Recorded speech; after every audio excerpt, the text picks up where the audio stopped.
Welcome back, everybody. I would say at the end of this video, you'll know the last important skill that you really need to know in order to use BeTheme and WordPress and crank out websites and stuff like that. Now, we'll do a few more things. I'll show you some of my favorite tips and tricks, and we may build a couple of pages and stuff like that. But really, this is what you absolutely need to know, and it is how to make menus. Menus are a huge part of your site. They tell people where to go, and as you can see in our existing site right here, we have a few little things, but you may decide that you want to make more complicated menus. And so let's start off with a real simple idea. Let's say that we want these projects, tips and tricks, and tutorials to all be a drop-down menu under something called blog. Now, one of the things you have to decide is, do you want blog to be clickable, or do you want it to just be a drop down? So let me show you here. What we're going to do is we're going to add, in this situation, what I want is I want these three category things to be under something that is not clickable. And so what I'm going to do is I'm going to come here to custom links, and I'm going to say blog. And what I'm going to do a little trick here. I'm going to hit the £, the hashtag, and add that to the menu. And what will happen is, I'm going to bring this into a new tab here. When I refresh the page, I will get another one here called blog. And if I click it, I'm not actually going to go anywhere. You can see that it added this little hashtag there, but it didn't actually do anything. And that's the behavior I want, because I want these drop downs to be underneath of it, but I don't want to click and go anywhere. So what I would do is I would come up here, let's drag this up here, and then I would say let's do them in alphabetical order. So let's say I want this and this and this. Now there we go. When I save that, I will go back to my menu, and you can see that I can hover over that, and I will get these drop downs that will take me to the different categories that I have. Now, I haven't really done anything with the categories, but they're there, and I've got my projects and all that stuff. So I was able to make a drop down that had the that was not clickable. Like, that doesn't actually take me anywhere if I click it. So the other thing you could do is, if you decided that you wanted multiple levels, you could continue to drag these things in, and when I refresh the page, I will get projects, tips and tricks, tutorials. Now, obviously, you don't want that to run off the page too much, but so normally I try to stick to two tops as far as my drop downs. And so that is the simple external link. Now, what I did there, I should make this a little more clear. I did custom link. This could actually go anywhere. So I could put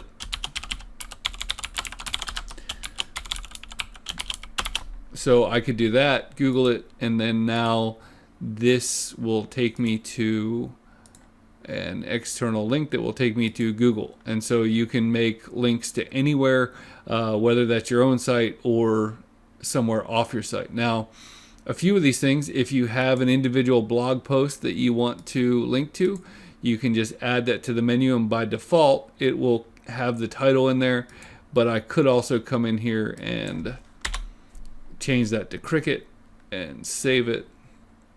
And now when I refresh the page, come back here, let's refresh, I have Cricket, and it's going to take me to that single blog post that I made. And so that is how to link to an individual blog post.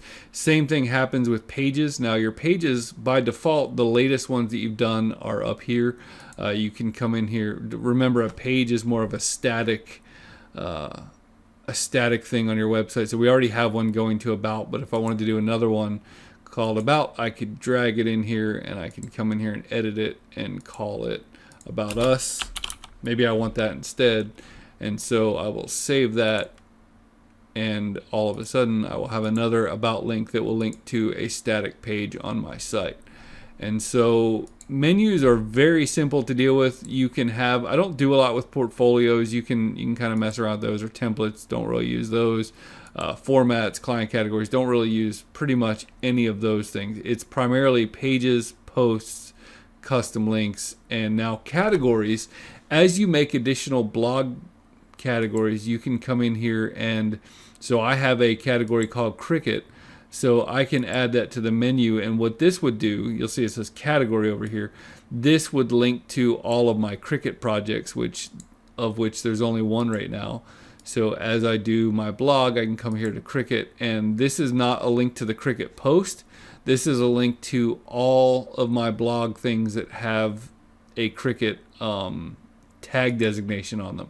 Now when I click that, I'm going to get to the actual Cricut post.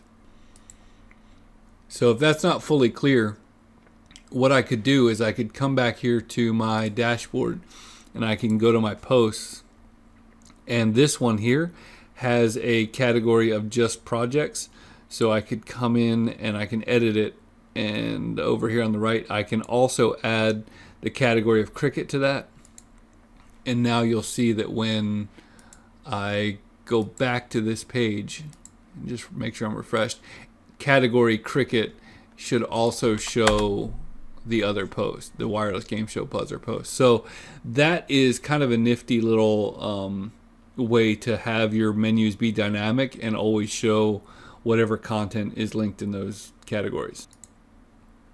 So now that we're actually linking to these things and playing around with them, you may see what I see, that this is a pretty overwhelming layout. These two blog posts take up a lot of space when I'm linking to just the category itself. So maybe what I would want to do is come back here to the BeTheme options, and if you go to blog, portfolio, and shop and blog, you can see that this is the layout that we have there. And it may make more sense as you start getting more of these posts. Let's start the classic one first. If you save this and refresh the page, you'll see that all of a sudden this is kind of nice. So we're getting a smaller representation of the blog post. You can see what categories they are. You can select just those categories. You're getting your comments, which we don't have any of, and all that stuff. So that might be a better design, or you may even decide that you want more of a showcase type thing, where you can come in here and have these little things as little individual showcases. Now I don't like this one as much because they don't always line up, and that kind of drives me crazy.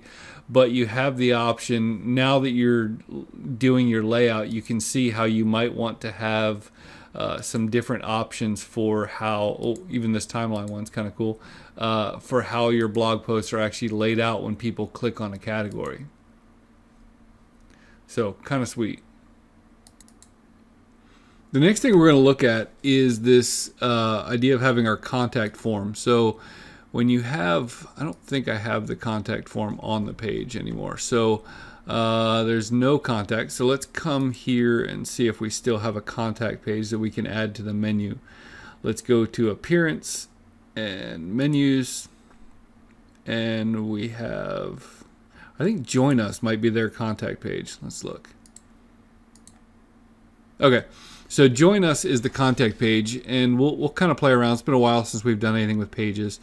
It's perfectly fine to have your phone number on the site. That, I guess it depends on what kind of site you're doing. So if we come to the Join Us page, let's go to Pages and Join Us. We're going to edit it.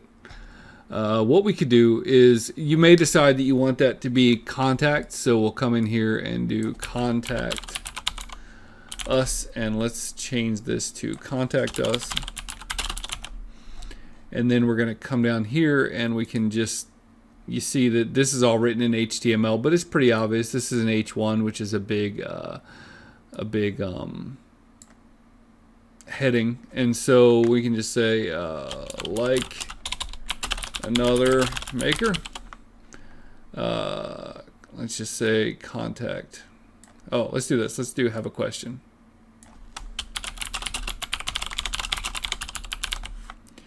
And then we would say contact us today. Just like that. And then we're gonna, I don't really think we need anything as far as any other text under here. And we'll just say, we can get rid of that too. I don't really love that. So I wind up keeping things pretty simple. I wind up stripping way more from the template than I actually use. So if I save that, refresh the page. Oops, so now that's going to be contact contact form for us. Now, I will give you a heads up that getting a server to send email can be a little tricky. It may go in your spam folder, and you will probably need to work with whoever your hosting provider is to get these emails to go through in the beginning. Just a little heads up on that. So we can come over here and make a little change to this, and I'm going to do one little trick just to kind of show you. I'm going to come in here and say, let's say,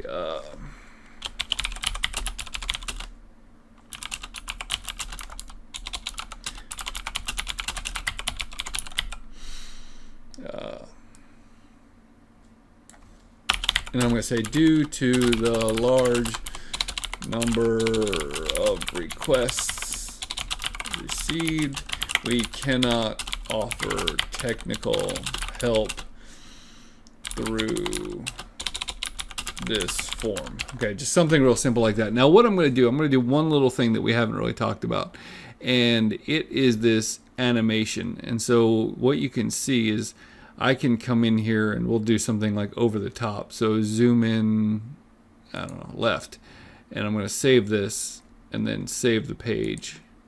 And you'll see that when we refresh that page, that content kind of zooms in. So you can add all different kinds of effects to that stuff. You can come down here and edit these widgets and all that stuff. Now, I can't say it strongly enough, do not put your email address publicly here, because it will get scraped by a web scraper and you will get you will get a lot of spam. I feel like I owe it to you to make a few more videos about contact forms and maybe swapping out some of these pictures on the homepage and stuff like that. So I will be back for a couple more videos, but I appreciate you guys watching. Encourage you to take this time to just kind of poke around and see what things you may want to change on your site. Customize it for your own use, and then I will come back with some of the forms and graphics. Have a great day.